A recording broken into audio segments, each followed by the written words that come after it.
Hi everyone. In this video, we will see how AutoZoning handles a switch replacement, whether it's due to a failure or planned maintenance. Let's first look at the current configuration. Here are the hosts we have configured. They are mapped to an AutoZone enabled port set called AZ_PS1. Let's now have a look at the port set.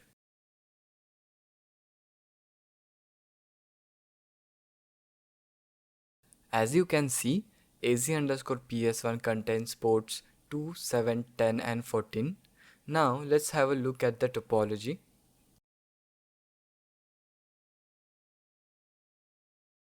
Here we have two nodes and two switches. Port 2 and 14 on each node goes to switch 1 and port 7 and 10 goes to switch 2. Here all 8 ports are green, which means that they are AutoZone capable and are active. Now let's look at the corresponding AutoZones created for this configuration. On this screen, switch 1 is on the left and switch 2 is on the right. I have set AutoZone prefix AZ using the chsystem command with the AutoZone prefix option. So now all AutoZones the system creates will start with AZ. As you can see, AutoZoning has already created the zones on both switches, all prefixed with AZ. Host can reach storage through either fabric. And that's our starting state, healthy, redundant and fully AutoZoned. Now let's jump back to the topology view and see what happens when one of these switches goes down.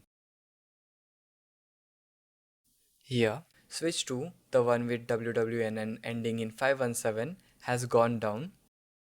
Now, let me move all the connections from the failed switch over to the new replacement one. There's the new switch, the one with WWNN ending in C8, but notice something, ports 7 and 10 are yellow with warning triangles.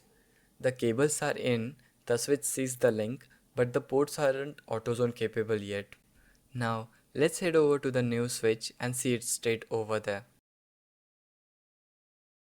Here, I'm logged into the new switch. A quick switch show confirms it.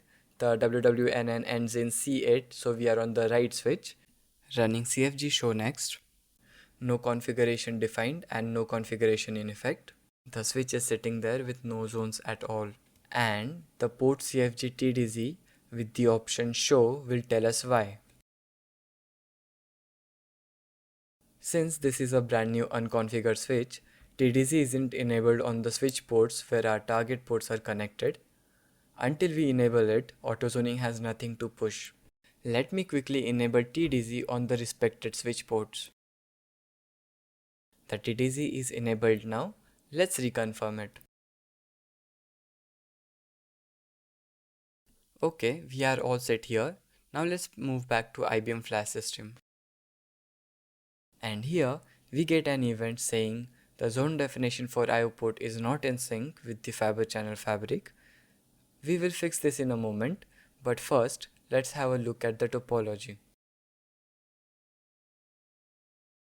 All the connections to the new switch are now green, saying that it is AutoZone capable, just the way it was with the previous switch that failed. Next, let's head over to the events and fix the zone definition out of sync event that we received.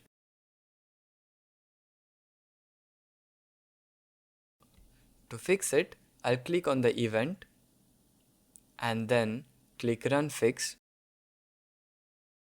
click Next,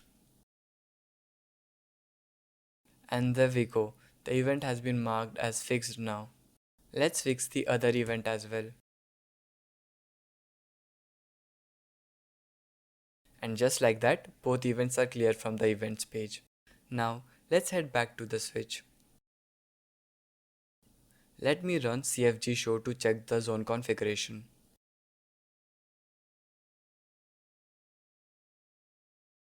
And there it is. AutoZoning has built the entire configuration on its own.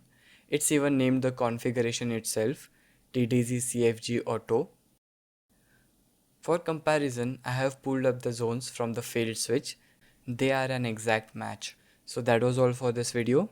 Thank you.